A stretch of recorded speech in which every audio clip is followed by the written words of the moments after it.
اولیاء بنتے ہیں آنکھیں اے سبحان اللہ سبحان اللہ. میرے رب نے حضور غوث پاک کو دیا تھا. اولیاء کسے کہتے ہیں؟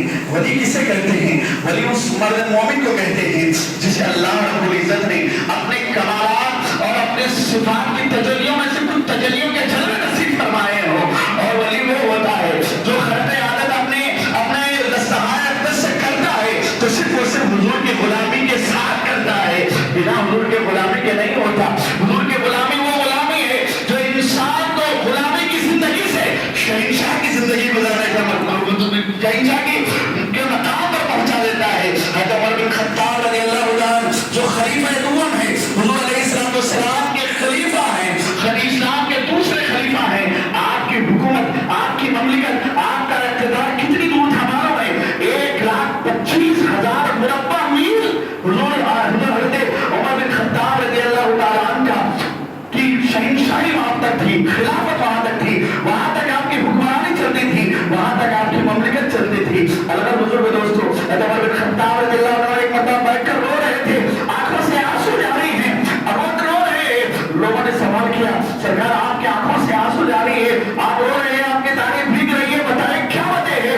کہا یہ عمر بن خطاب، کہا خطاب کا بیٹا یہ عمر جو 3 اونٹ میں سما نہ سکا تھا اور اپنی باپ کی بات سنتا تھا، اور مصطفیٰ کی غلامی نے وہ مقام دیا ہے کہ میرے پاس یمن کا پی ایم بیٹھا ہے تو میرے قریب بیٹھا ہے، تو حکمران گورنر کہاں کا؟ دمشق کا گورنر بیٹھا ہے، تو یمن کا گورنر بیٹھا ہے، کوفہ کا گورنر بیٹھا ہے. یہ سب کے سب اس عمر کی حکم کا انتظار کر رہے ہیں. یہ مقام اگر اس عمر کو ملا ہے تو کہیں اور جا کر نہیں، مصطفیٰ کی غلامی کی توقع میں دیا ہے. اور جب بندہ مومن حضور کی غلامی میں سرشار ہو کر زندگی گزارتا ہے تو پھر وہ کہیں بھی بیٹھ کر رہے، اللہ اسے ایسا مقام نصیب فرماتا ہے جس کا کوئی اندازہ نہیں کر سکتے. بریلی میں پیدا ہونے والے سوداگر محلے میں امام احمد رضا خان کو پوری دنیا میں اللہ رب العزت نے کیوں عزت سے سرفراز فرمایا؟ کیوں لوگ ان سے عقیدت کرتے ہیں،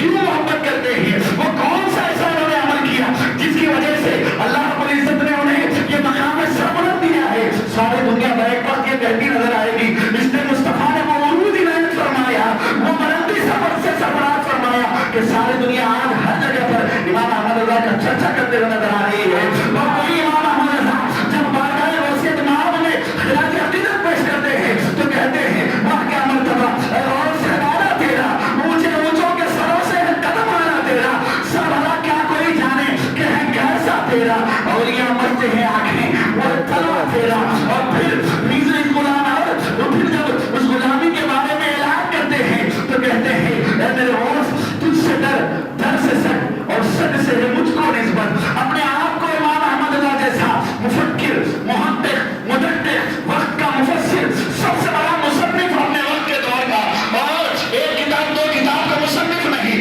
بلکہ سینکڑوں کی تعداد میں کتابیں لکھنے والے ہمارے جب حضور غوث پاک کی بارگاہ میں غلامی کا نظارہ پیش کرتے ہیں تو کہتے ہیں تجھ سے در سے سگ سے ہے مجھ کو نسبت. یہ حضور امام احمد رضا خان فاضل بریلوی کا غلامی کا اظہار کرنے کا وہ انداز ہے جو آپ کو کسی میں نہیں نظر آئے گا. تجھ سے در آقا اور در سے سگ سے ہے مجھ کو نسبت، میری گردن میں بھی ہے دور کا ڈورا تیرا.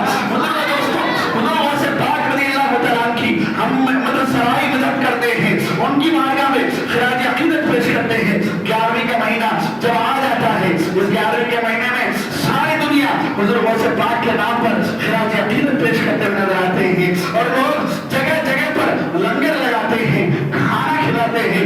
اطعام الطعام کا ایک ایسا سلسلہ چل پڑتا ہے کہ ہم اپنے گھر کا کوئی ایک فنکشن کرنا چھوڑ دیں گے، ہمیں گوارا ہوگا، لیکن ہر گھر میں چاہے وہ غریب ہو چاہے امیر ہو، ہر گھر میں اللہ تبارک و تعالیٰ کے کرم سے لوگ 11ویں کی محفلیں سجاتے ہیں، کھانا پکاتے ہیں، جو اپنی استطاعت کے مطابق لوگوں کو بلا کر کھانا کھلاتے ہیں. یہ کیوں؟ اس لیے کہ حضور غوث پاک نے اپنی زندگی میں، اپنی حیات میں مصطفیٰ جان رحمت سے وہ عشق کیا ہے، اپنے نانا جان کے دین کو ایسا پھیلایا کہ پور کے حضور غوث پاک اپنی زندگی میں انہوں نے صرف اور صرف دین متین کے لیے نہیں بلکہ دین متین کے ساتھ ساتھ اپنے قسم معاش کے لیے حضور غوث پاک نے وہ دورے کیے تو ایکسپورٹ امپورٹ کے عظیم تاجر کا نام حضور غوث پاک ہے.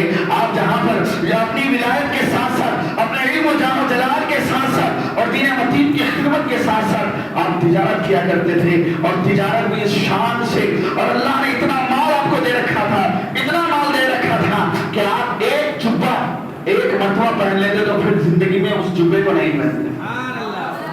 ہمارے غوث پاک کی شان ہے, وَأَمَّا بِنِعْمَتِ رَبِّكَ فَحَدِّثْ.